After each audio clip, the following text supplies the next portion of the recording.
First thing, your projects and tests, they are coming along. My goal is to have them back to you by early this week, possibly tomorrow. Now, in case you didn't know, this Friday is the end of the 9-week grading period, so you want to make sure all potential points that are out there, you are taking advantage of them and earning all possible points that you can to help boost up your grade. What you guys are looking at, we do have a news article up this week, okay?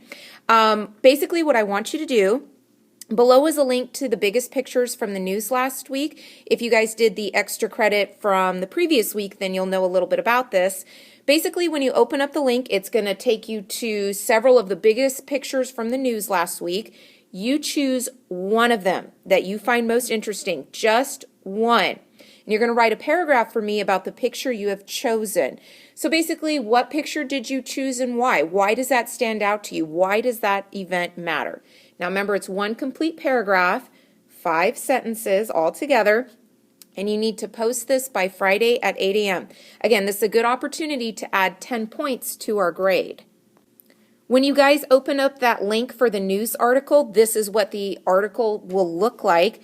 If you want to scroll through the pictures, you'll actually just click on that arrow right there. There's 39 of them. Again, you just scroll through what picture stands out to you the most. Why does it matter? One paragraph up on Google Classroom Friday by 8 a.m. So because we are having class virtually today instead of me being there in person, we're still going to go through our PowerPoint, same as normal. I would encourage you guys to take notes because you never know if we've got a quiz or something coming up. And if you're allowed to use those notes on it, that may not be a bad deal. I'll try to go as slow as I can. That way you can get everything down. If at any time you need the substitute teacher to stop the video, just let them know and they can do that for you. That way you can get all the notes down. Now, we're going to take a little break from our European history. We just finished our unit on Greece. The next one that is coming will be Rome, but it's nice to take a little pause right in between the two. Otherwise, if we put them back to back, you guys are going to start confusing the wars, the people, the events. They're very similar. So we're going to go someplace else completely different in the world and see something totally different. So we've spent a lot of time here in Greece. We're actually going to jump all the way across the Atlantic Ocean, and we're going to spend some time here in South America today, and then later on this week, we'll be in Central America. We're basically going to see our ancient American civilizations, the Incas, the Mayans, and the Aztecs. The first one that we're going to spend some time with today is the Incas, and they are located in South America. Now, if you take a look at this picture, you can see some basic physical geography for South America. A couple of dominant features should be sticking out to you. Obviously, we've got a major mountain range here on the western coast. That's actually the Andes Mountains. And then flowing right through this region is the Amazon River. So all of this here is going to be the Amazon rainforest. You start putting a few of these things together, there's really only certain chunks of territory that are going to be habitable, and it's going to be right along this western coast. Because otherwise you're going to be sitting on top of the Andes Mountains, or you're going to find yourself in the middle of a tropical rainforest. Well, we've seen before, living in a tropical rainforest is not always easy. So our ancient South American civilizations, they're going to be located right here on this coast. Now, the first two ancient American civilizations in South America that we're going to see are going to be the Moche and the Nazca. And again, if you look at this coastline here of South America, both of these guys are going to be located right on it. So a few things about the Moche. They existed from about 100 to 700 AD. These guys were able to develop exceptional farming and irrigation techniques. Now, we have seen several civilizations already throughout ancient history where a knowledge of farming and irrigation is absolutely essential for a civilization to survive. I mean, you think back to those the ancient Sumerians on the Tigris and Euphrates. I mean, had the ancient Egyptians not known how to irrigate that Nile River, it would have been impossible. You can't farm in the middle of a desert. So our ancient Moche in South America had similar techniques, and that's really what's going to help their civilization to thrive. We know that the Moche also developed excellent road systems. We know they had relay runners that were able to deliver messages from one part of the Moche civilization to another. If you guys kind of compare that to in American history, we had something called the Pony Express, where you had these different sort of outposts, and then messengers would ride on horseback from one post to the next, and they were able to deliver messages and telegrams. Well, it's basically what the Moche were doing, 2,000 years ago. Now, something else that our Moche created, it's actually called an adobe style of art and architecture. It's basically a mixture of clay and plants to build buildings. If any of you have traveled to Texas or to Arizona, New Mexico, you've actually probably seen this style of architecture. This picture shows you actual ancient Moche ruins. And then this is a modern house that's actually using that same exact adobe architectural style. So something kind of cool that the Moche developed, 2,000 years ago that we're actually still using today. Now, the second civilization that I want to talk to you guys about from the ancient Americas in South America is going to be the Nazca. Now, these guys existed anywhere from about 200 BC to about 600 AD. Now, some cool things that they have left behind for us to find. These guys had an exceptional understanding of underground aqueducts. Now, if you don't know what an aqueduct is, it's basically a way to get water from point A to point B. Now, we're going to see the Romans do this, but the Nazca actually had a system for basically piping water from point A to point B. And you guys, even though, like we said, 2,000 years ago, their aqueducts still would function today. So that's pretty cool to be able to get water from point A to point B. I mean, something they built 2,000 years ago, still functional and still works today. But one of the coolest things I think the Nazca left behind are these geoglyphs. And that's actually what you guys can see here in this picture. Basically, it's a figure or a line made in the Earth's surface by clearing away rocks and soil. Now, if you guys take a look at that picture, hopefully you're kind of thinking, oh, it looks a little bit like a spider, maybe an ant, usually some sort of animal picture. Now, there's sort of two different theories about this, why the Nazca created them, what they actually were. Most historians, archaeologists have come to the conclusion that there's a, spiritual, religious meaning. It was essentially meant to be seen from heaven. It was worshiping their gods and goddesses. But now the other side of the opinion, if you guys saw the movie Signs, or if you know about crop circles, it's just really interesting. I mean, if you look at this picture, it's obviously meant to be seen from the sky, and creating something like this on the ground. I mean, that's very symmetrical. That would be kind of hard to do. So, of course, there's always those people who argue, well, what if this was actually created by ancient aliens? It's a landing site. It's to each their own what you guys want to believe, but it's just one of those theories that's out there.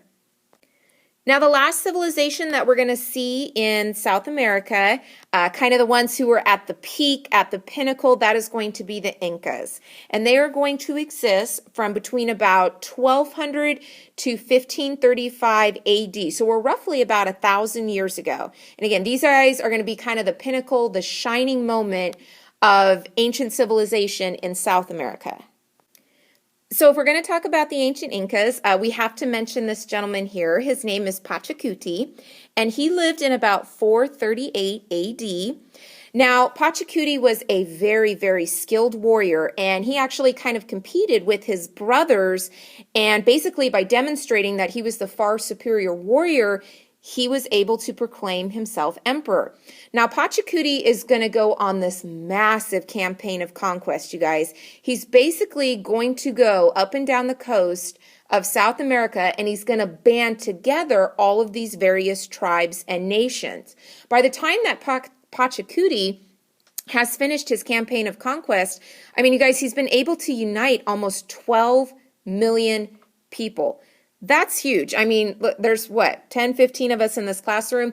We probably couldn't even band together ourselves, and this guy is able to band together 12 million people. That's pretty incredible. But what he is able to do is he's able to take this from just various tribes and nation states, kind of what we saw like in ancient Greece, and he's able to put it together into this massive, 12 million people strong empire.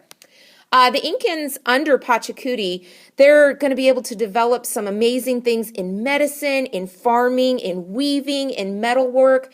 Just kind of give you guys a little snippet about some of the things the Incans were able to do in medicine. these guys actually created really cool surgical techniques. They found a way to actually drill a hole in your head to relieve pressure if you had a brain injury or there was fluid building up in your brain.